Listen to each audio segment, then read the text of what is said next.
Hi. ఈరోజు మన వీడియోలో అంశం ఏమిటంటే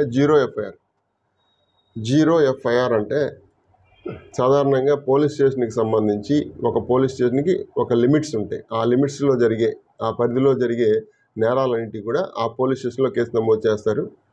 తర్వాత ఆ పోలీస్ స్టేషన్ ఒక కోర్టు కింద చేస్తుంది, రిమాండ్ కోర్టు. దాని తర్వాత ఆ గ్రావిటీని బట్టి వివిధ కోర్టులకు బదిలీ అవుతూ ఉంటాయి. క్రిమినల్ కేసెస్లో సాధారణంగా జరిగేది ఇది.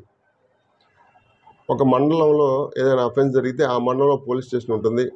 ఆ పోలీస్ స్టేషన్ కింద ఆ మండలంలో ఉన్న గ్రామాలన్నీ వస్తాయి. అక్కడే ఇబ్బంది ఉండదు. టౌన్స్లో వచ్చేసరికి ఏ పోలీస్ స్టేషన్ పరిధి ఎక్కడ అని నిర్ధారించడం అనేది సాధారణంగా అందరికీ తెలియదు, చాలా తక్కువ మందికి మాత్రమే తెలుసు. కాబట్టి ఏ బాధితుడు ఏ పోలీస్ స్టేషన్కి వెళ్ళినప్పటికీ కూడా ఇప్పుడున్న 173 సిఆర్పిసి ప్రకారం, కొత్త యాక్టుల ప్రకారం ఏ పోలీస్ స్టేషన్కి వెళ్ళినా ఆ పోలీస్ స్టేషన్లో ఖచ్చితంగా ఎఫ్ఐఆర్ నమోదు చేసి ఏ పోలీస్ స్టేషన్ పరిధిలోకి వస్తుందో అక్కడ ట్రాన్స్ఫర్ చేయాలి.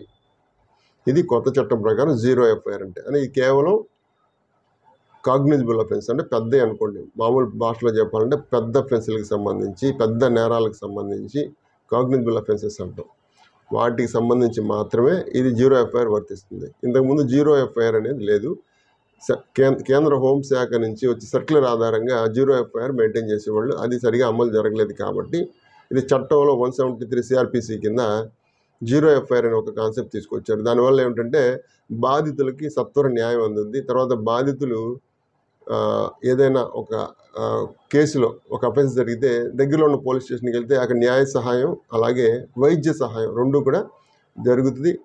ప్రాణాలు నిలబడే అవకాశం అట్లాంటివి కూడా ఉన్నాయి.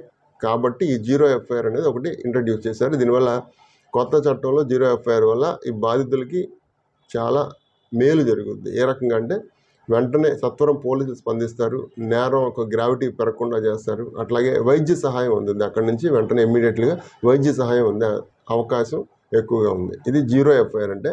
తర్వాత ఒక మంచి ఇంట్రెస్టింగ్ వీడియో చెప్తాను. అదేంటంటే చాలామంది యూట్యూబ్లో చూస్తుంటారు కదా, టైటానిక్ నిజంగా మునిగిపోయిందా, ముంచేశారని. దానికి మనకి సంబంధం ఏంటంటే చెప్తాను నేను. మంచి ఇంట్రెస్టింగ్ స్టోరీ.